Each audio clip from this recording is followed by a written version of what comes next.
నమస్కారం. రైతు రంజని ఛానల్ కి స్వాగతం. డ్రాగన్ ఫ్రూట్ ఇటీవల కాలంలో విచ్చలవిడిగా లభిస్తున్న పండిది.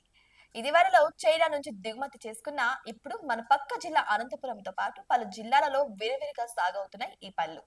అయితే ఇంతకు 1000 రెట్లు B12 A సి విటమిన్లు లభించే మొక్క మన దేశంలో ఉన్న బ్రహ్మజవుడు అదే పాపిచ్చికాయ అని పిలుస్తూ ఉంటాం కదా, అది దాంట్లో ఉంటాయన్నమాట. ఇక చైనాకు మన పండుకు ఉన్న తేడా ఒక్క ముళ్ళు మాత్రమే. కేవలం ఈ ఒక్క కారణంతోనే ముళ్ళు తీసుకునే సమయం లేక చైనా పండ్లను ప్రోత్సహిస్తున్నాం మన ఇండియన్స్.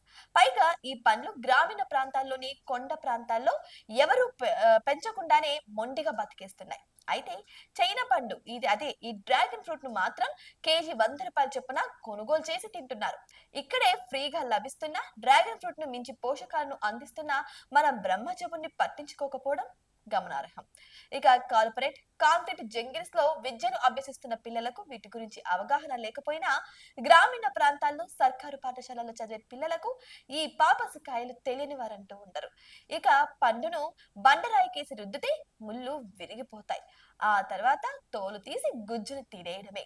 చివరిగా వచ్చే విత్తనాలను మాత్రం పడేయడం విస్మరించద్దు.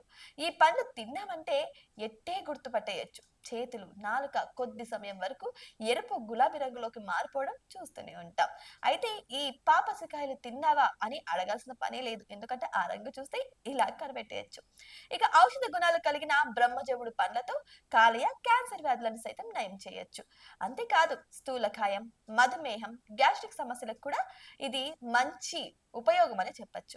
సో అక్కడెక్కడో చైనాలో పండే ఈ డ్రాగన్ ఫ్రూట్స్ కన్నా మన ఇండియాలోనే పండే ఈ పాపిసకాయ చాలా బెటర్ అని చెబుతున్నారు. ఇది మన ఇండియన్ డ్రాగన్ ఫ్రూట్ అని మాత్రం మర్చిపోకండి.